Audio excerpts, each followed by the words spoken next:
So yun mga ka-OTX, no. So ito pala yung end ng paggawa nitong ginagawang bypass road to wind tunnel.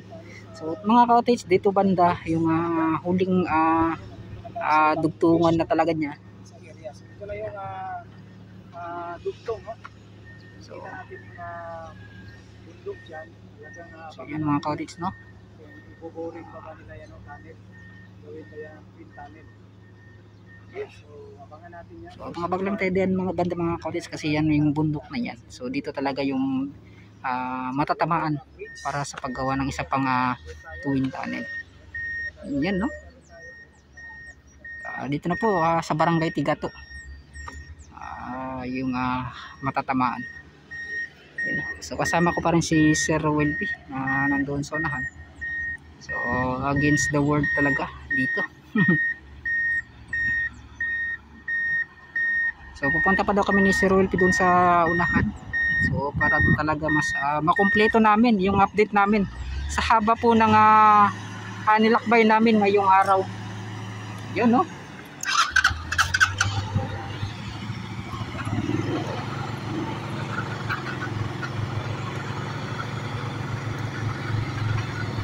Mag-iba talaga si Sir Welby mga ka-OTX, napaka-astig nito. Napapasok talaga.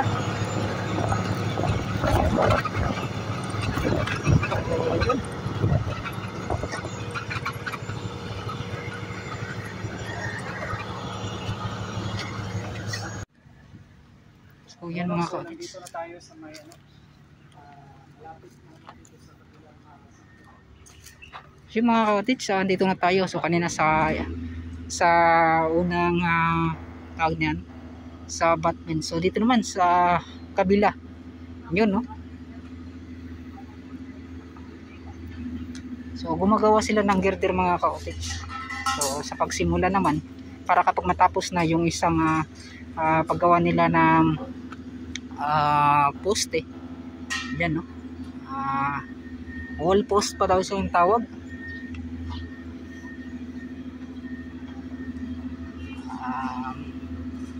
Buong buo talaga na poste. So, dito talaga tayo sa site niya. Ito po, yung actual talaga nakikita ninyo mga ka-OTX, no, yung kanilang ginagawa. Hindi lang po natin yan pinapalipalan ng drone kasi wala tayong drone. So mas maganda yung ganito mga ka-OTX. So, actual talagang nakikita kung paano po nila ginagawa itong proyekto na to. Boy, shoutout sa inyo, ha. Pwede ba ito, Dra? Okay ra? Shoutout sa mga Team Pogi. Si Sir. Shoutout din sa Team Pogi mga ka-OTX, no? Ay, shoutout sa Team Pogi. Shoutout sa mga Team Pogi. Yan. Sa Quezon City. Yan. Sa GRB gapon mo, Sir? Yes, sir. So sa GRB. So mga Tagalog kayo, Sir, lahat or Pili man, sir. ay May kami Tagalog. Ano na, sir? sa halo-halo. So meron dong taga Mindanao. May taga Mindanao na nagtrabaho dito. Yan, no. Yan, sa shoutout. Gagawa kami sir. Fasting bed. Sir, fasting bed. Fasting bed. Tapos like it. So yun. CRP Builders. CRP Shoutout sa Team Pogi. Ayan, shoutout. Ano yun, sir? Gagawin ng Sir. Fasting bed. Para sa para sa girder. Yan. So dito na pala ginagawa yung girder, no? ito yung tira Mga ilan lahat, sir, gagawin? Marami pa. Kasi dalawang pier pa yung matatayo dyan. Dalawang poste pa. Pier 4 sa Pier 3. Kita ko yung vlog mo. Will be. Ayan, sir, salamat. Ayan, may subscriber pala tayo dito. Ayan. May kasi ako dito, Salamat. yung driver ng bako. Oo. Si yung parang matanda na. UBI. Si JRB, yung operator ng bako. Si Palito. Diyan o. Si Jimo. O, yung nagdyan ako dyan sa may kawayan. Sa may kawayan. Nakita ko. Yan, shoutout sila, Sir. Kay, sir, Palito. Palito. Ayan, Palito.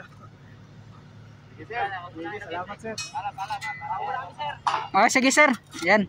So gagawa daw sila ng casting bed para dyan po gagawan po yan nila ng girder mga ka-OTX, no. Yan, shoutout ka na, sir. Yan, no? So, GRB. Nakuha yung tao rito. Kinukulo mo eh. So ngayon lang po natin narinig yung kanilang kumpanya mga kaotids, no, na GRB.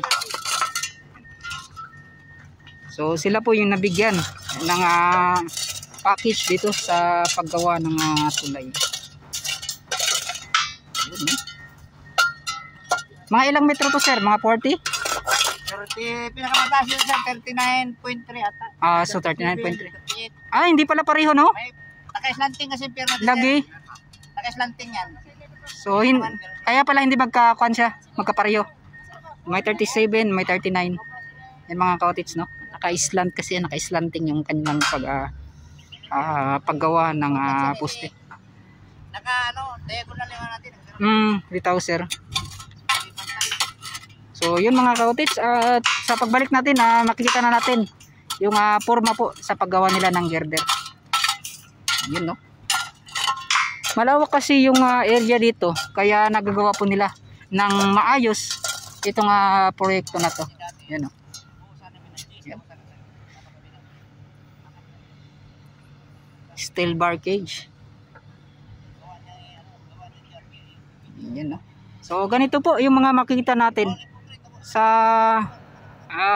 paggawa po ng GRB company.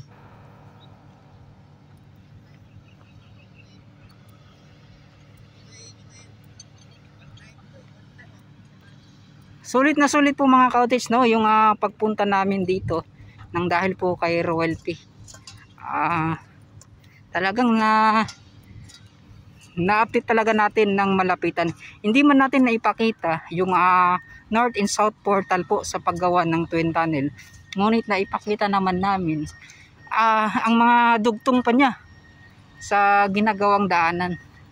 Yun, no? So sana po ay ma-appreciate po ninyo yung mga ginagawa naming pag-update dito, kasi nga po hindi po biro na makapunta ka po sa ganitong proyekto sa area po nila.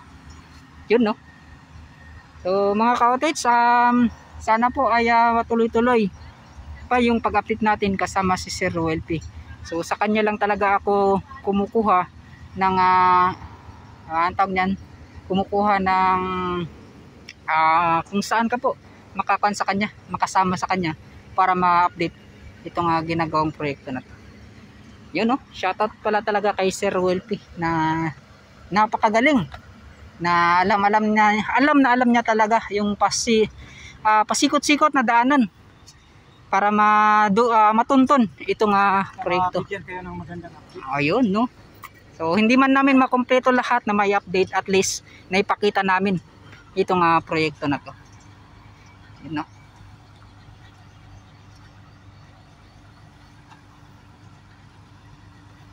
So sa kumpanya din na nagtatrabaho, maraming salamat, at yun nga po ay nabigyan tayo ng opportunity para may update ito nga kanilang ginagawa. So ito na yung abutment sa kabila. So dyan po yung Davao River. Yun, no? So shoutout kay Sir na backhoe operator. Yan, shoutout.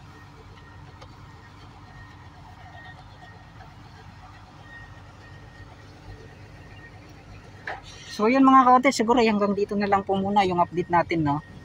Sa kasama si Sir Roel-P, maraming salamat sa kanya muli na pinasama tayo sa kanyang pag-update dito. So, lubat ka. Nalubat na si Sir Roel-P. So yan, wala pang mga dyan, balita kung kailan sisimulan yung bundok na yan na para. So hintayin natin kung tunnel boring ba yung kanilang gagamitin, kasi nga po sabi ni Sir, natanong kami kanina. So parang hukay ata yung kanilang gagawin, gagamitan ng backhoe, tapos ganon. Kapag napormahan, ibabalik daw yung lupa. So yun po yung kanyang sinabi. So abangan na lang natin mga kaotids kung tama ba yung mga nakuha nating update. Yan.